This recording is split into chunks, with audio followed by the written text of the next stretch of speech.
Hi everyone, Justin here. In this video I'm going to be talking about Stone Age, a worker placement game for 2 to 4 players designed by Bernd Brunhoffer. Stone Age plays in about 60 to 90 minutes.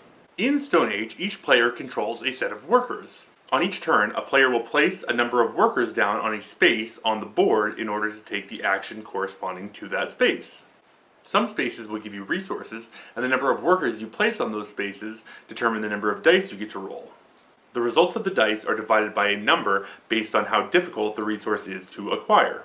For instance, if you have 3 workers on wood, you will roll 3 dice, divide the total by 3, and get that many wood. Other action spaces give you tools, which let you increase the number on the dice, make new workers, acquire cards that will help you with endgame scoring, go up on the grain track, I'll go over that in a minute, and build huts with your resources to gain victory points. The cards you acquire are split into a top immediate benefit and a bottom endgame bonus. The endgame bonuses come in 2 flavors, people and symbols. At the end of the game, you take the number of unique symbols you have on cards, square that number, and get that many victory points. For instance, if you have 4 unique symbols, you'll get 16 victory points because 4 squared is 16. For the people, you multiply the number of people on the card by what they are looking for. For instance, if they are looking for workers and you have 2 people on the card, you'll multiply 2 by the number of workers you have. You can also build huts, which you place on your player mat. Each hut costs you resources and you gain victory points when you build it.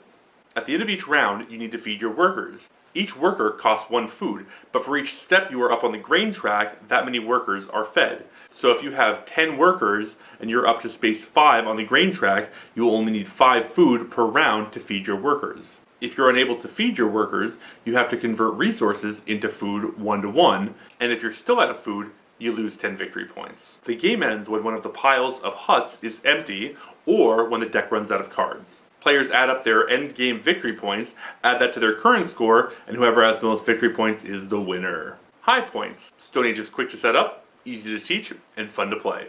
Very rarely are you entirely blocked from taking a good action. There's a few rules I didn't go over for the sake of brevity, but this is definitely not a difficult game to learn. Stone Age is a game I bring out pretty consistently when I'm introducing new players to worker placement games. Low points. Some strategies are definitely better than others. This isn't a bad thing per se, but it can be pretty frustrating when you look at the score, think you're doing pretty well, and then watch someone lay down 8 symbol cards at the end of the game and blow past you with 64 victory points. The rules of the game seem to be geared towards building huts, and kind of underplay how important the cards are to victory.